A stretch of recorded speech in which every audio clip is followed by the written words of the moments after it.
The Incinerates from Easyhoon is just going to be difficult to deal with unless Lucian can have enough sustain. And so we might even see something like Null Magic Mantles. I don't know, which player do you give the edge to? Of course, given now that we can see the rune pages out there. Yeah, we'll have to take a quick glance at this before I, completely rule in on which I think is going to have the upper hand here. Taking a look. It's in masteries. 2190. Same stuff that we've been seeing all day. Fairly standard coming in here. Lucian, nothing too shocking or different. I'm actually really excited to see what Easyhoon's running.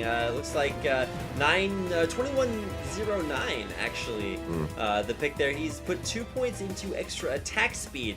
Interestingly enough, that means that he's foregoing points in things like blade weaving, as well as the extra percentage damage increase to both damage dealt and taken up there in the first tier of the offense tree. So pointed to Spellblade as well, so he's going to be dealing a little bit more damage as he stacks up AP. Well, I certainly hope your souls are satisfied. I do want to welcome you to our final best of 3 of the night. The final to determine which player will advance to the playoff bracket. It's OHQ versus Easyhoon. My name is Rapid, with me is Achilles, and we're getting into our last best of 3 of the day. Lucian versus Annie. Who's got the advantage? Not sure, but with very similar item starts across the board. Yep, the Crystalline Flask, the staple item so far, and of course, followed up with those staple summoner abilities, we do have the Flash Teleport coming out for both of our players right here, OHQ and Easyhoon. I kind of want to give this one over to OHQ just because of the dominating performance that he's shown so far in that last match up, but Easyhoon is a force to be reckoned with. And of course he is very well versed in Annie, so we cannot count him out whatsoever. This is going to be an entire matchup of raw skill.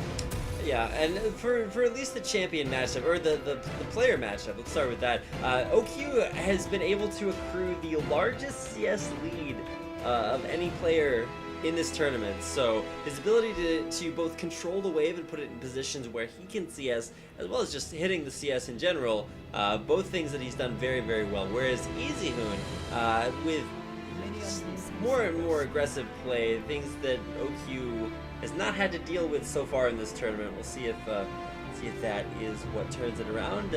Waiting in base, Easyhoon will be getting an extra potion, whereas OHQ choosing to forgo the extra HP and just get into lane more quickly to start shoving away.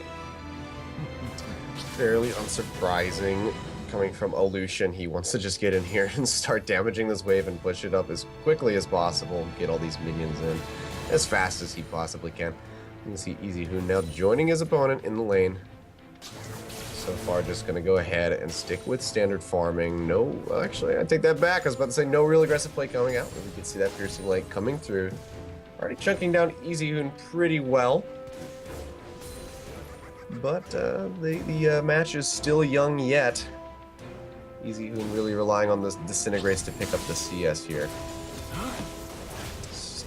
Continuing to just try to harass OHQ, but with the level advantage now evened up, both players hitting level 2. Easyhoon is forced into a difficult position where he's forced to use his mana and his spells on CSing underneath turret, and that actually prevents him from going too aggressively onto OHQ. Yeah, as we can see, OHQ really just firing back. Nice piercing like with the dash, gets his auto attacks off, and takes Easyhoon down below 50% HP. He's now got that Crystalline Flask running full time, trying to get himself back up here. Easyhoon continuing to take these piercing lights through the minion wave. It's not a big mystery where you're going to take Lucian damage from, so wow, second one in a row there to hit Easyhoon is dropping down a lot lower in HP than he would have liked. He did start off with those biscuits coming his way, so he will at least have that sustained. Yet another one coming out. He is just getting chunked down. Really questionable just positional awareness coming in from Easyhoon. Basically handing this harass over to him. Yeah, exactly. As opposed to getting chunked up. I was wondering what what that would look like. Just kidding, not actually wondering. So if you got some insight about that, don't let me know. But as far as the game is concerned, Easyhoon, with a difficult time underneath his turret, CSing hasn't really been able to put on that much aggression, and for the majority of this lane phase, we'll just be trying to get as much CS as possible before heading back to base, buying some AP, and then trying to one-shot OQ at level 6. So far, nice little lead for OQ. He's got himself up by about 8 CS. Not too substantial yet, but combined with the harass that he's getting off onto Easyhoon, which is just unrelenting, it's really setting the stage for how this match could really just end up going in his favor. Easyhoon just burning through all of his charges on that crystalline flask now. Maybe relying on that biscuit that he's got to keep himself up from this point forth. But mana, he is otherwise out of luck with. He's gonna have to rely on his base regen from this point forward. Keep in mind, in the head-to-head matchup between these two teams over the course of this regular season of Champions, it's actually a 1-0 victory for SKT. So Easyhoon would have been in a similar situation in which he beats OQ, at least in Champions. But as far as the 1v1's concerned, the OQ looking for a little bit of revenge and playing this lane phase very, very well, both aggressively enough to get a 10 CS lead over Easyhoon, but also not really put himself in any risk at all. Yeah, now all he's got to do is hit that 100 CS mark and he'll win the game.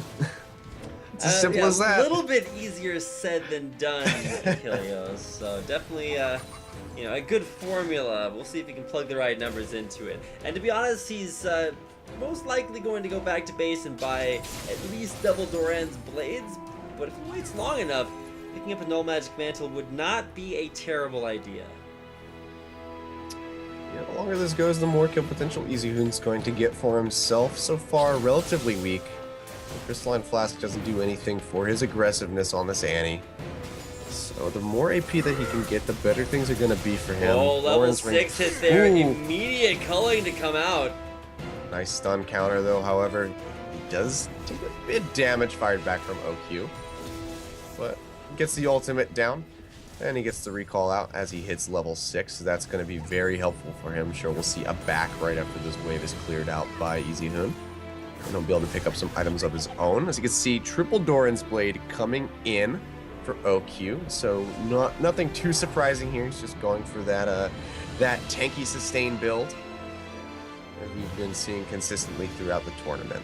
And they're just firing right back. The triple Doran's Ring as well coming in from Easyhoon. TP's right back into lane. OQ hanging on to his, however, he opting to walk on back in. Alright, well there's the all-in. Mr. Tibbers coming down. There's no culling there for OQ, but a bunch of damage from Easyhoon's all-in. Takes OQ down below half HP. Will it force him back to base though? He's still got teleport available too, so OQ can get back to lane whenever he wants to. Not really going to be all that negatively affected here. And trying to deny Tibbers to turret. There it is, Easyhoon. Just making sure he doesn't give up any extra CS. Yeah, that 50 gold could be a pretty decent swing if he gives that over, so good on him to just make sure that does not fall into the wrong hands here. But very nice showing of damage after just the first back. But OQ making the best out of a bad situation. Gets Easyhoon chunked down a good bit, and he's forcing out the Crystalline Flask stacks here. Now, as far as ultimates are concerned, Easyhoon's Mr. Tibbers completely destroys OQ's culling. At the very least, Easyhoon can drop Tibbers to just tank the entire culling, and at the worst, you can cancel the culling, deal tons of damage, just kill the guy. But now sustained fully back up to full HP.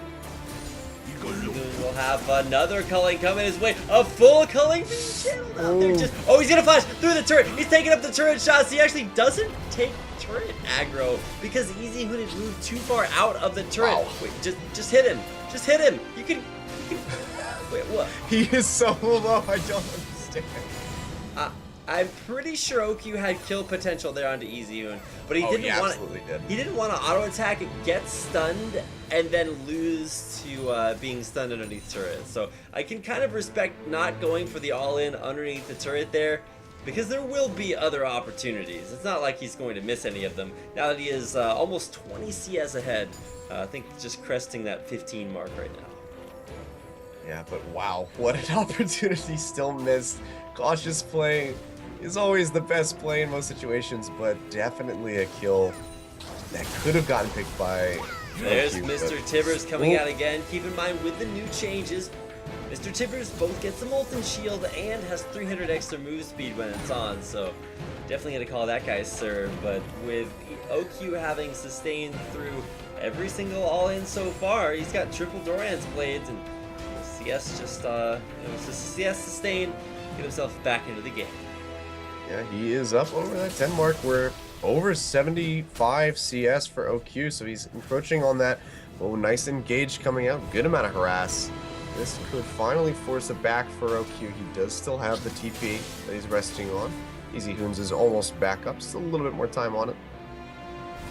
Might be forced to go back himself as he's being taken very low. Piercing lights just ripping right through Annie. Nice, he's gonna go ahead and stick around, but there's the recall. We'll have to see if he decides to go back, to use the teleport back. Oh Yes, he no, does. Rico, wait, what? Ooh. Oh my, okay, well, Easyhoon gets kind of caught with his hand in the cookie jar, too far away from his turret. Yeah, wow. Just caught out, just right in the middle of the lane. Yeah. Nice dash forward, and nothing he can do to really get away from that. No flash up, no stun available. Yeah, and, born too late to make it to his turret.